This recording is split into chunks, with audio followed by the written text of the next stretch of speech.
Hey guys, I wanted to do a quick tutorial on bow pulling pose. So this is one of those poses that has quite a bit of modifications to build up to the full expression. So I want to walk through those modifications with you. So starting on your belly, we'll start with kind of that first modification. If you bring your arms by your side, extend your legs and start to bend your knees to 90. Heels or feet are flexed. Knees are about hip width distance. And using your breath on an inhale, you can lift your chest. Belly is engaged the entire time. And on the exhale, you begin to lift the thighs off the mat. So you're kicking your feet towards the ceiling, towards the sky. So it's just a little action here. You're starting to engage your glutes, your hamstrings, and your belly's engaged the whole time. You can lift your chest, you can lift your hands to help. And gaze is looking towards your third eye, so looking up. Making sure you're not kinking your neck, really through, you should feel it through the thighs, the glutes, and the belly. So that's option one.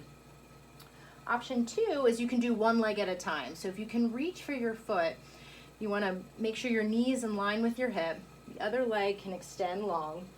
And it's the same as the bow pulling pose. So your opposite arm can just be resting on your side in kind of like an airplane mode. And same thing, so inhale, lifting your chest, lifting through the upper body, and then exhale, begin to kick your foot into your hand. We can explain a little bit more in the full expression, but lifting your thigh a little higher. You're looking for just as much length as you are lift here. And then you would do the opposite side. You always want to make yourself even. So I'll show you here.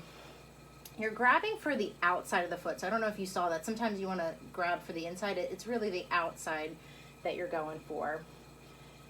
And then whenever you grab it, sometimes you have to kind of work it. Make sure you always bring your knee back in line with your hip. And then again, inhale, lift your gaze. And on the exhale, using that kick to lift the thigh off of the mat, releasing that shoulder, in this instance the left shoulder, to create some space, and then lower.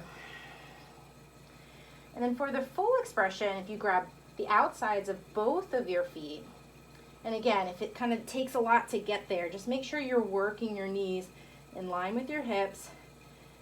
And then also working, what I like to do is kind of walk my knees away, so that just helps create a little bit more space. So once you have your feet, you can also, if you are flexible enough, you can also grab your ankles. But for this instance, I'll show you just grabbing the outsides of the feet. You have a nice firm grip. And again, it's the same breath, taking an inhale, filling up, lift the chest, lift the gaze. And on an exhale, begin to kick your feet into your hands. So right away, check in with your wrists. Sometimes they want to kink. You want nice, straight wrists. And then using little sips of breath to lift through the upper body, lift through the lower body. A couple of things here. Sometimes your knees want to splay out. I don't know if you can see that here. Maybe show it on an angle. Sometimes your knees kind of go outward when you're kicking.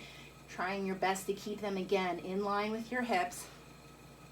The other thing is really thinking about your low core. So sometimes we try to bend and lift when really we're looking for that length movement. So let me see if I can do the full expression here so you can see it from the side.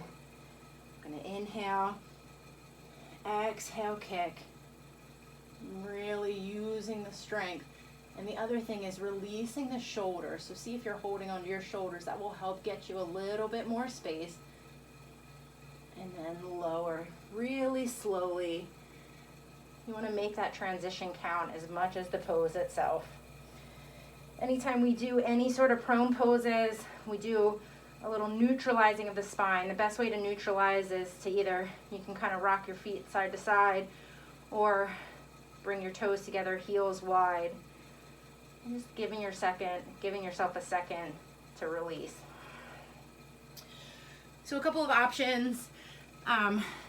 Again, some days it's really easy, other days it takes a little bit, so use your modifications when needed. Namaste.